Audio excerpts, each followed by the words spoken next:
on behalf of my Serbian brothers and sisters in New York. This scandal-plagued American bishop, who goes by the saintly name of Irine, was born Mirko Dobrijević of Ohio. I first spoke with him in the early 2000s when he told me I phoned the Patriarchy from Tokyo that Serbia needed to abandon Kosovo and Metohija to the terrorist Albanians put in power there by the deep state. As a journalist, I investigated. I found out that he had collaborated with the U.S. Embassy in Belgrade, where he was considered a key U.S. intel asset of the deep state. These communications were all released and published by WikiLeaks. You can find them on the internet. True. When I moved from Tokyo to Washington to lead the Serbian Unity Congress office there, 3 independent and trustworthy sources approached me directly to allege traitorous political activity and omnisexual improprieties. As a professional journalist, I sought greater evidence. I then received a visit from a Serb based in Zurich, Switzerland, who turned up without warning one evening, demanding $250,000 from Dobrijević for running a fake news replica B-92 TV studio in Switzerland that had broadcast anti-Serbian propaganda into the country from the 1990s. I couldn't believe my ears, but I had to test the info, so I asked where that cash was supposed to come from, and the man said, quotes, the agency. So I convinced the Zurich Serb to take a taxi with me to CIA HQ in Langley, Virginia, where the agents there recognized him immediately and knew by name his alleged handler, Dobrijević.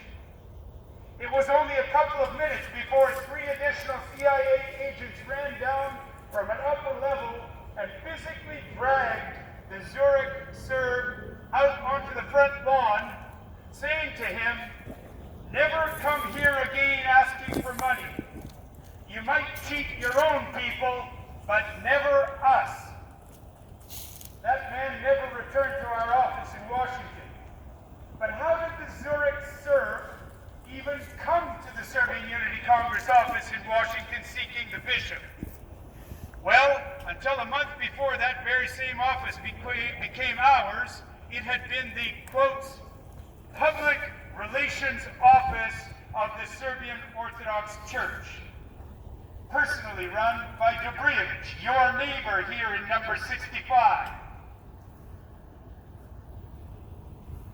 whose divided loyalties and collaborationism made him a perfect pillar to extend the U.S. colonization of Serbia after the CIA's October 5th coup d'etat, which we call in Serbia, Državni udar. Dobrijević had also been operating as the personal secretary to late Patriarch, the head of our church, the late Patriarch Pavle when he fell into a coma, effectively wielding the holy seal of St. Sava's church.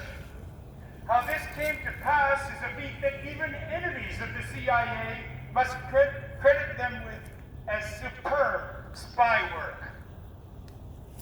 As the heat rose on Dobrijević, patriots within the church sent him far away as possible to Australia.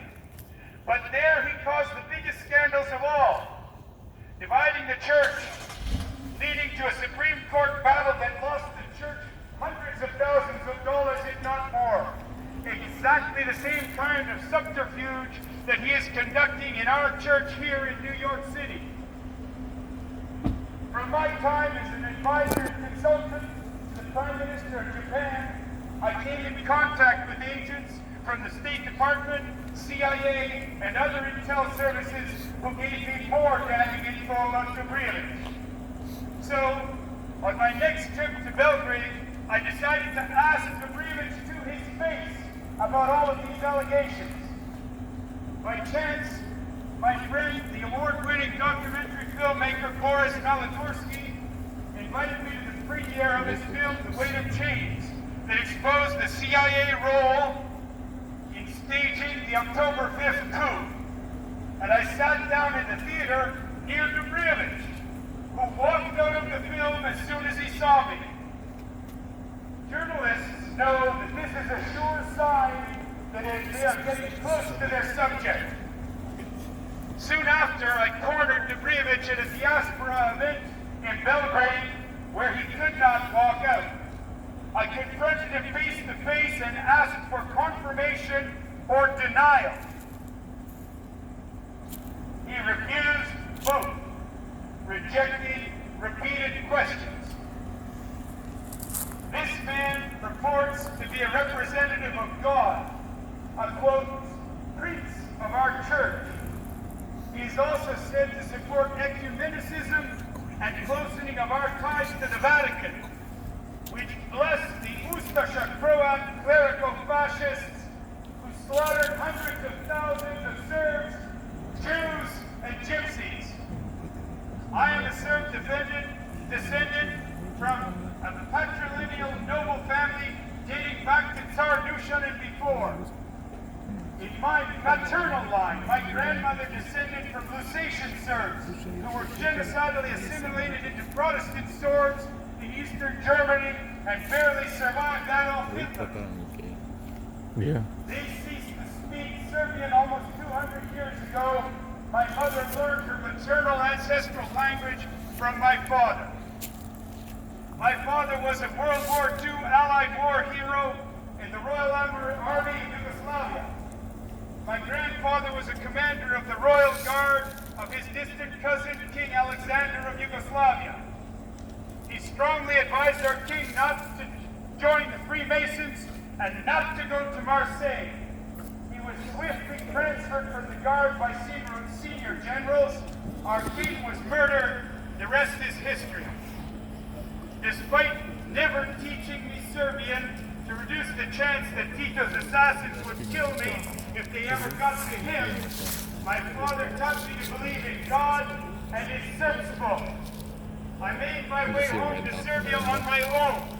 I am now standing up against the subversion of our church by a man who has excommunicated hundreds of peaceful, God-fearing Serbs in Australia and elsewhere for merely questioning his dictates. I cannot stand by silently. I give my oath that all I have written here is the truth to the best of my knowledge after years of first-hand research.